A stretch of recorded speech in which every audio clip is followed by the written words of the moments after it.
Kwento 404 Pakinggan ang dilim Bawat kabanata misteryong hatid Ang babae sa loob ng kubeta. Sa mundong ginagalawan natin, may mga pangyayaring hindi kayang ipaliwanag ng siyensya. May mga bagay na kahit sa makabagong panahon, patuloy pa rin na nararanasan ng ilan. Mga aninong kumikilos sa dilim, mga bulong na walang pinanggagalingan, at mga presensyang hindi dapat naroon. Sa isang tahimik na lugar sa Bulacan, may isang bahay na matagal nang pinamumugaran ng takot, kadiliman. Isang bahay na iniiwasan ng marami dahil sa isang misteryosong hindi pa rin naglulutas hanggang ngayon. At sa loob nito, isang lumang kubeta, nananatiling galit, duwaga, misteryo ng babaeng hanggang ngayon ay nandoon pa rin. Ako nga pala si Tupe, sumusulat sa inyong channel, Kwento 404. Maraming salamat at pinili nyo itong aking kwento para isalaysay sa inyong channel. Kasama ang aking may bahay na si Linda, nakahanap kami ng isang maliit na bahay na paupahan sa Bulacan. Hindi na kami nagdalawang isip dahil sobrang mura ng upa, sapat para sa nagsisimula pa lang na pamilya. At higit sa lahat, malapit ito sa aking pinagtatrabahuhan. Nung kami lumipat na, sa aming unang araw, normal naman lahat. Tahimik, payapa, walang kakaiba. Sabi nga nila kapag ang isang lugar ay may kung anumang hindi may palawanag, mararamdaman mo agad. Tatayo ang balahibo mo, malamig ang paligid, at may mga kakaibang hangin, mabigat sa pakiramdam. Pero sa bahay na yun, wala akong naramdaman. Ni katiting na takot, wala.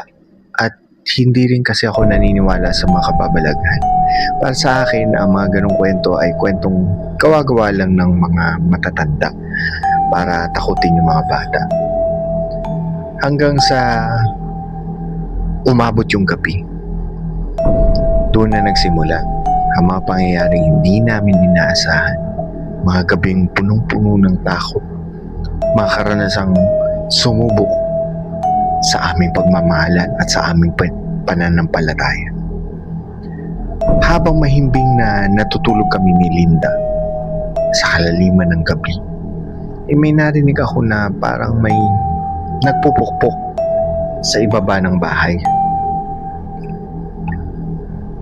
Nung una hindi ko pinansin, pero habang tumatagal ay lalong palakas ng palakas yung pukpok ng martilyo na parabang galit na galit yung taong nagmamartilyo. Napatingin ako sa orasan at napansin ko na mag-aalas 3 pa lang pala ng madaling araw. Sino namang tao ang magmamartilyo, magkukumpuni ng ganong oras?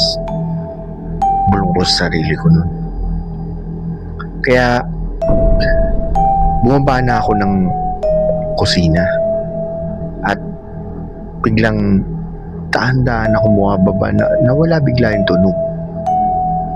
Binuksan ko ngayon yung ilaw at sinilip ko ang sala. Pagkatapos, dumiretso din ako sa aming kubeta. Pinakaramdaman ko ang paligid pero kahit anong ingay, wala. Wala na akong narinig na kahit ano. Kahit maliit na tunog, wala.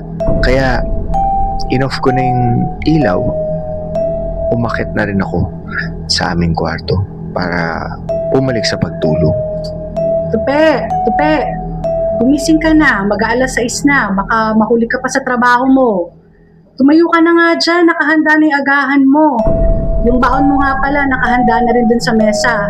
Lalabas muna ako ha, baka bibili lang ako ng sabon panlaba para makapaglaba ako. Marami na tayong maduming damit. Sige, mag-iingat ka. Teka, kumain ka na ba? Nagkape na ako at pandesal. Sagot ni Linda sa akin habang naglalakad palabas ng bahay namin. Bumaba na ako sa aming kusina para mag-almusal at habang nag-aalmusal ako napansin ko ang isang bagay. Ang pinto ng aming kubeta bahagyang nakabukas. Sa unang pagkakataon sa buhay ko ay nakaramdam ako ng isang bagay na hindi ko may paliwanag, na parang pakiramdam ko at may nakatingin sa akin, nakamasid mula sa loob ng dilim. Ngunit nagkibit balikat na lang ako at pilit na binabaliwala ang nararamdaman. Pumasok na ako sa trabaho.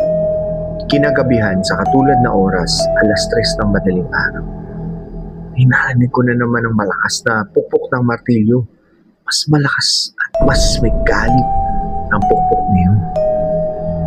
Napabangon na naman ako at sa unang pagkakataon ay may narinig ako na parang mahinang boses ng galit na babae kasabay ng pagpukpok ng martilyo. Umalis ka sa bahay ko! Umalis kayo sa bahay ko! Umalis kayo sa bahay ko! Dahan-dahan akong bumaba ng hagdan. Kabado ang dibdib. Ang nasa isip ko, may nakapasok sa bahay namin. Nilapitan ko agad ang switch ng ilaw. Nang sindihan ko ito, napatingin ako sa paligid agad. Pero wala eh. Walang kahit sino. Sa kahit anong sulok ng bahay, walang tao. Napakunot ako ng noo. Kung ganun, saan nanggagaling yung boses na narinig ko?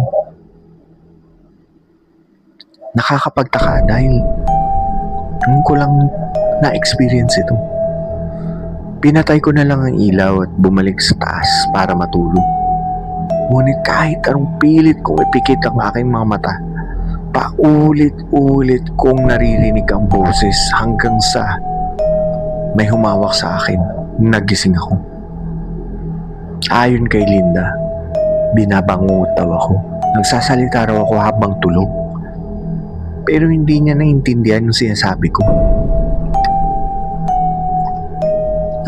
Tupe! Gising! Gising ka! Ano nangyayari sa'yo, Tupe? Gising!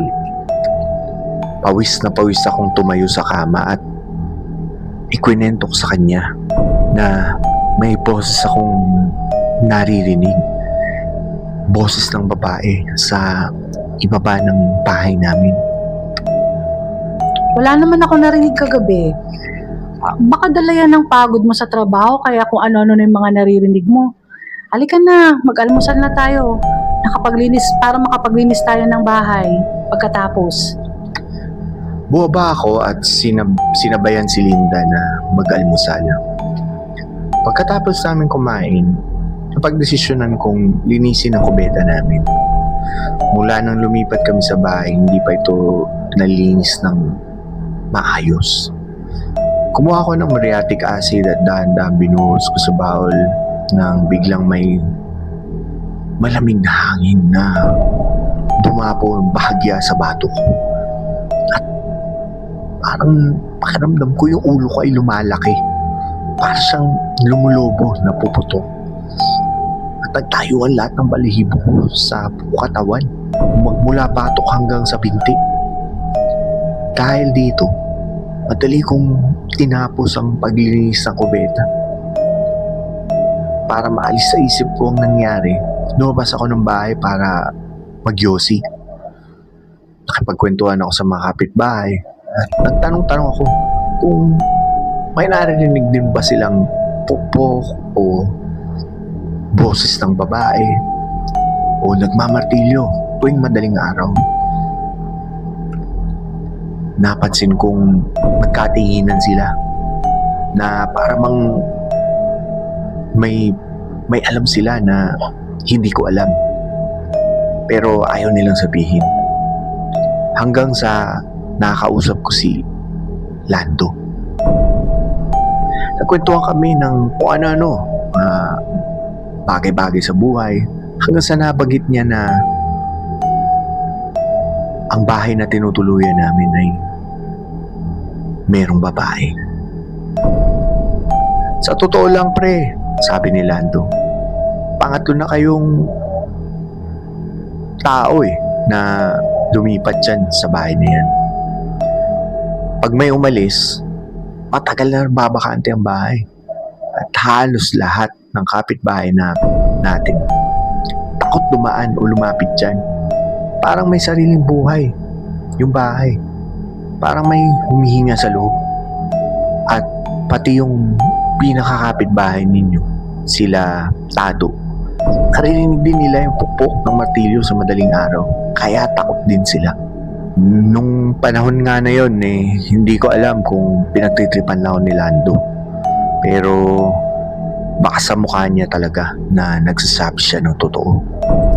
Dahil sa mga nalaman ko nung araw na yun, nakaramdam ako ng takot na hindi ko pa nararamdaman sa buong buhay ko. Para bang ayoko nang umuwi sa bahay namin.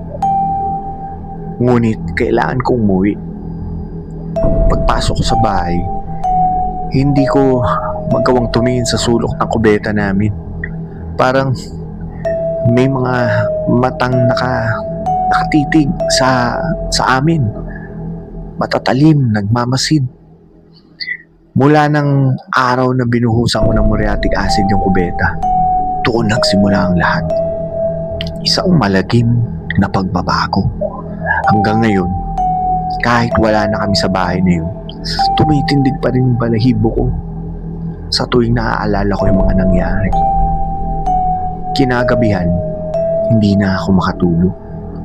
Boses na narinig ko, mas lumalakas ng lumalakas. At mas malinaw na sa tenga ko na parang tinatawag ng boses na inaayaya akong pumunta sa kubeta. Bakit mo ako sinaktan? Halika rito! Papatayin kita! Bahay ko to! Bakit kayo nandito? Lumayas kayo sa bahay ko!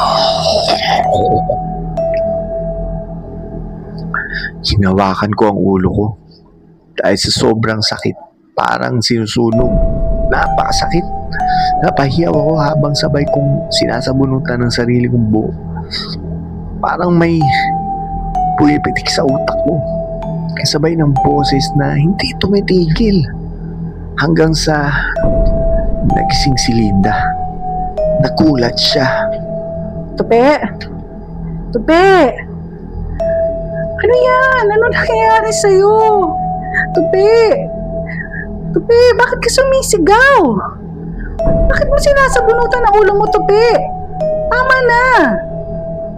Kabado at nag-aalala na tanong sa akin ni Linda. Ang sakit. Ayoko na. Tama na, sobrang sakit ng ulo ko. Nagising ang mga kapitbahay namin dahil sa sigawan na narinig nila sa loob ng bahay. Ngunit dahil sa takot ay walang may lakas ng loob na lumapit o kumatok man lang sa bahay namin para kami ay tanungin o tulungan. Halos kalahating oras akong nagwawala at sumisigaw. Pagkatapos, bigla na lang nawala. Nawala yung sakit na nararamdaman ko, nanahimik. Nanginginig ako, hingal na hingal. Hindi makapaniwala sa biglang pag-alis ng hapdi ng ulo ko. Niyakap ako ni Linda habang umiiyak. Halata sa mukha niyang takot na takot siya. Unang beses namin itong naranasan sa tagal ng pagsasama namin bilang mag-asawa. Kinabukasan, pagising ni Linda, wala na ako sa higaan. Nakita niya raw ako sa baba ng bahay. Nakaupo, nagsasalita na para bang may kausap. May tinuturo ako sa kung saan na parang may nakikita akong hindi niya nakikita. Tinawag niya ako. Pero hindi ako lumingon. Hindi ako sumagot. Parang hindi ko siya kilala. Ang kinikwento ko sa kanya, mga taong hindi niya kilala. Mga pangalang hindi pamilyar sa kanya. Ni minsan hindi ko nabanggit. At tuwing na babanggitin ko ang mga pangalan, binibigkas ko ito isa-isa dahan-dahan, parang binabaybay ko bawat letra. Biglang, nagbabago ang boses ko. Minsan mahina, halos pulong, minsan naman lumalaki, tumatagundong, parang hindi na ako. Napatayo ang balahibo ni Linda sa bawat salitang lumalabas sa bibig ko. Minsan isang gabi, umuwi si Linda mula sa labas.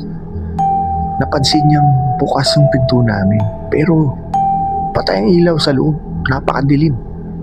Kaya tawag niya ako pero wala akong sagot. Sa kabila ng takot, nilakasan niya yung loob niya at dahang-dahang pumasok sa bahay.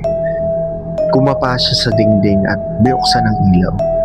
Pagbukas ng ilaw, nakita niya ako. Nakatayo sa hagdan. Nanlilisik ang mga mata. May hawak na kutsilyo. Nalamig si Linda sa takot. Unti-unti siyang lumapit sa akin, nanginginig. Sinusubukang kunin ang kutsilyo sa kamay ko. Takot man sa kung anong maaari kong gawin sa kanya. Nilakasan niya ang loob niya. Walang ibang tutulong. Walang kapitbahay na gustong pumasok sa bahay. Sa bahay na to. Kaya mag-isa niya akong hinarap. At ang bagay na kumokontrol sa akin. Masabi ko lang rin na ang tanging bisyo ko lang ay sigarilyo. Yun lang sa buong buhay ko. Wala nang iba. Kaya itong pangyayari na to, unang beses nangyari sa buong buhay naming mag-asawa. Tupe? Tupe? Ako to, si Linda. Huwag mo kong sasaktan ha. Lalapit ako sa'yo. Kukunin ko lang yung hawak mong kutsilyo. Baka kasi masaktan mo yung sarili mo. Akin na yan, Tupi. Ibigay mo sa akin. Umalis ka sa isip ko. Umalis ka sa isip ko. Papatayin kita. Papatayin kita. Umalis ka sa isip ko. Tigilan mo na ako. Naagaw ni Linda ang patalim mula sa kamay ko. Pag-angat niya ng tingin sa akin, nakatitig ako sa kanya. Malamig, masama, pailalim ang tingin. Parang hindi na ako ang Tupi na nakilala niya. Natakot si Linda. Bigla siyang tumakbo palabas ng bahay. Walang lingon, walang pag-atubili. Naiwan ako sa loob. Si Linda nasa labas nakaupo, nanginginig sa takot hanggang sa sumikat ang araw. Sa katahimikan ng gabi, parang may ibang bagay na natira sa loob ng bahay na hindi na ako ang asawa niya. Kinabukasan, kahit wala pang tulog si Linda ay agad siyang pumunta sa simbahan upang humingi ng tulong sa pari. Makalipas ang ilang oras, may dumating na pari sa bahay namin. Paglapit pa lang nung pari sa pintuan, bigla siyang natigilan. Napahinto siya agad. Para bang may nakikita o nararamdamang hindi may paliwanag. Di siya makapasok. Sa labas, nagkukumpulan ng mga kapitbahay, nakikiusyoso sa kung ano man ang nangyayari. Ngunit imbis na kumalma, lalo silang natakot dahil biglang nagsalita ang pare habang nakatayo sa tapat ng pinto namin. Father, bakit po hindi po kayo makapasok sa bahay? Masyadong balakas. Kung ano man o sino man yung nasa loob ng bahay na to, ayaw niya akong papasukin at hindi ko siya kaya. Napatitig si Linda sa pare, hindi makapaniwala. Bago pa siya makapagsalita, umatras ng pare. 1, 2, 3 hakbang paatras hanggang sa tuluyan na siyang lumayo sa bahay namin. Naiwan si Linda ng mag-isa. Nakatingin sa bahay, nakatulala. At sa loob, alam niyang may kung anong nananatili doon. Isang presensya na hindi basta-basta mapapaalis. Hindi namin alam ni Linda kung ano ang gagawin namin. Tulala siyang nakaupo sa may tindahan. Gulong-gulo ang isip. Biglang lumapit sa kanya si Aling Lucy, kapitbahay namin. Linda, gusto mo bang magpatulong sa albularyo? Nagkakilala ko. Gusto namin kayong tulungang mag-asawa. Awang-awa na kami sa iyo. Talaga po, Aling Lucy? Nagkakilala po kayo? Naku po, maraming salamat. Sige po, samahan niyo po ako. Gusto ko po talagang matapos ng bangungot na ito. Naawa na po talaga ako kay Tupi. Ilang araw na rin po kaming walang tulog. Napaiyak si Linda. Halo ang takot at pag-asa sa kanyang mga mata. Sa wakas, may tutulong na rin sa amin. Nung araw ding yun, agad nilang pinuntahan ng albularyo na si Mang Berting. At sa paglapit pa lang nila sa aming bahay, parang may kakaibang lamig na bumalot sa paligid. Linda, sobrang lakas kung ano man ang nasa loob ng bahay niyo. Siya'y galit na galit sa presensya ko. Kahit takot, pumasok si Linda kasama ang albularyo na si Mang Berting sa loob ng aming bahay. Pagpasok pa lang nila, bumungad sa kanila ang kaguluhan. Nagkalat ang mga gamit, mga damit, tila may nagwala sa buong bahay o may magnanakaw na nagkalkal. At doon sa madilim na kubeta, nandoon ako, nakaubo, halos hubad, nagsasalita mag-isa. Umalis kayo sa bahay ko! Umalis kayo sa bahay ko! Papatayin ko kayong lahat! Papatayin ko kayong lahat! Paulit-ulit kong sinasabi, masaltang bang walang tigil na pinupukpok ang martilyo sa sahig. Punong-puno ng galit, lumapit si Linda sa akin, nanginginig. Tupi, ako ito, si Linda, asawa mo. Kasama ko si Mang Berting, isa siyang albularyo. Tupi, tutulungan ka niya. Dahan-dahan ako humarap. Nalilisik yung mga mata ko. Unti-unti akong tumingin. Hindi na ako ang Tupi na kilala niya. Umalis kayo sa bahay ko! Akin lang ang bahay na to! Walang sino man ang pwedeng tumira rito, kundi ako lang. Papatayin ko kayo lahat! Nagwawala ako. Nagpupumiglas. Halos hindi na ako mapigilan ni Linda at Mang Berting. Sa lakas ng galit ko, natulak ko si Linda, bumagsak sa sahig. Lumapit si Mang Berting. Matatag, walang takot. May inilagay siyang maliit na itim na bato sa aking kamay. Sinara niya ang aking palad. Sa isang iglap, lumambot ang katawan ko. Nawalan ako ng malay.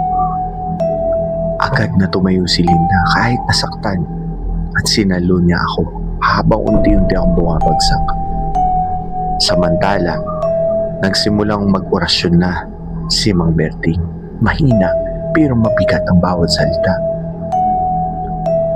Linda, sobrang lakas ng sumasanim kay Tupi. Sa galit na meron siya sa mundo ay lalo siyang lumalakas. Hindi ko siya kayang labanan. Hindi ko siya kayang palisin sa bahay na to. Kailangan nyo umalis na rito. Ngayon na. Kung hindi, mamamatay si Tupi. Kailangan ko siyang dalhin sa Banahaw. Doon ko lang siya maaaring gamutin. Yun lang ang kaya kong maitulong sa inyo. Nagdadalawang isip man si Linda. Habang nakatingin sa akin na walang malay, nagtiwala siya sa kakayahan ni Mang Berting. Pumayag siyang isama ako sa Banahaw. Doon ako dinala at tumagal ako sa bundok ng halos 2 linggo. Habang nagpapagaling ako, tumuloy muna si Linda sa kapatid niya at simula noon, hindi na kami kailanman bumalik sa dati naming bahay. Lumipas ang mga taon, ngunit hanggang ngayon, ang bahay na minsan namin tinirahan ay patuloy pa rin nagpaparamdam ang babae sa kubeta. At tuwing sasapit ang 3:00 ng madaling araw, may naririnig pa rin ang mga dating kapitbahay. Isang babae, galit na galit, walang tigil sa pagmamartilyo at sa bawat pukpok. Parang may isang mensahe siyang paulit-ulit na sinisigaw. Bahay ko to, bahay ko to. Sobrang laki ng pasasalamat ko kay Mang Berting. Dahil sa kanya, gumaling ako at nabigyan ng pangalawang pagkakataon na mabuhay ng normal kasama ang asawa kong si Linda. Ngunit ang karanasang yun, hindi namin makakalimutan. Sa kabila ng takot, lalo lamang nitong pinatatak ang pagmamahalan namin dalawa. Wakas,